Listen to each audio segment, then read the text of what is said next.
Hello, ഇന്ന് വന്നിട്ടുള്ളത് ചെറുപയർ ഉപ്പേരിൻ്റെ റെസിപ്പി ആയിട്ടാണ്. എല്ലാവർക്കും അറിയാവുന്നതായിരിക്കും, എങ്കിലും എൻ്റെ ഒരു വേർഷൻ ഞാൻ കാണിച്ചു തരാം കേട്ടോ. അപ്പോൾ നമ്മൾ കുക്കറിലാണ് ചെറുപയർ വേവിക്കുന്നത്. അതിനായിട്ട് കുക്കർ എടുത്തിട്ടുണ്ട്. അതിലേക്ക് 1 കപ്പ് ചെറുപയർ എടുത്തിട്ടുണ്ട് കേട്ടോ.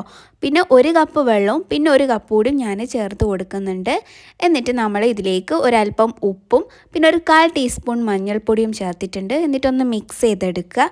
എന്നിട്ട് നമ്മൾ കുക്കറിൽ വേവിച്ചെടുക്കുക കേട്ടോ. ചെറുപയർ കുതിർത്തിയൊന്നും വെച്ചിട്ടുണ്ടായിരുന്നു.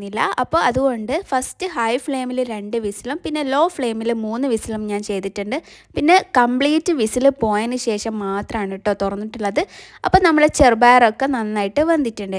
ഇനി നമുക്കിത് വറവിടാനായിട്ട് ഒരു ചട്ടി എടുത്തിട്ടുണ്ട്. അതിലേക്ക് കുറച്ച് വെളിച്ചെണ്ണ ഒഴിക്കുക, കുറച്ച് കടുക് ഇട്ട് കൊടുത്തിട്ടുണ്ട്. കടുകൊന്ന് പൊട്ടിയതിന് ശേഷം ഒരു 2-3 പച്ചമുളക് അരിഞ്ഞതും കുറച്ച് കറിവേപ്പിലയും ചേർത്തിട്ട് നന്നായിട്ടൊന്ന് മൂപ്പിച്ചെടുക്കുക. പച്ചമുളക് നന്നായിട്ടൊന്ന് മൂത്ത് വരുമ്പം നമുക്ക് കുക്കറിലേക്ക് ആഡ് ചെയ്ത് കൊടുക്കാം കേട്ടോ. അപ്പോൾ ചെറുപയർ ഉപ്പേരി ഉണ്ടാക്കാൻ വളരെ ഈസിയാണ്, നമുക്ക് പെട്ടെന്ന് ഉണ്ടാക്കാൻ പറ്റിയ ഉപ്പേരിയാണ്. എല്ലാവർക്കും ഇഷ്ടമുള്ള ഒരു ഉപ്പേരിയല്ലേ ഈ ചെറുപയർ ഉപ്പേരി. നിങ്ങൾക്ക് എങ്ങനെയാണോ ഉണ്ടാക്കണേന്ന് അറിയില്ല, അപ്പോൾ നമ്മൾ എങ്ങനെയാണ് ഉണ്ടാക്കാറുള്ളത്. അപ്പോൾ ഇഷ്ടമായിട്ടുണ്ടെങ്കിൽ ലൈക്ക് ചെയ്യുക, കമൻറ്റ് ചെയ്യുക, പ്രീവിയസ് വീഡിയോസൊക്കെ കാണുക, നിങ്ങളെ ഫ്രണ്ട്സിനും ഫാമിലിക്കും ഒക്കെ ഒന്ന് ഷെയർ ചെയ്ത് കൊടുക്കാം കേട്ടോ. ഇനി അടുത്ത വീഡിയോ ആയിട്ട് കാണുന്നത് വരെ എല്ലാവർക്കും ഒരിക്കൽ കൂടി താങ്ക് യു സോ മച്ച്.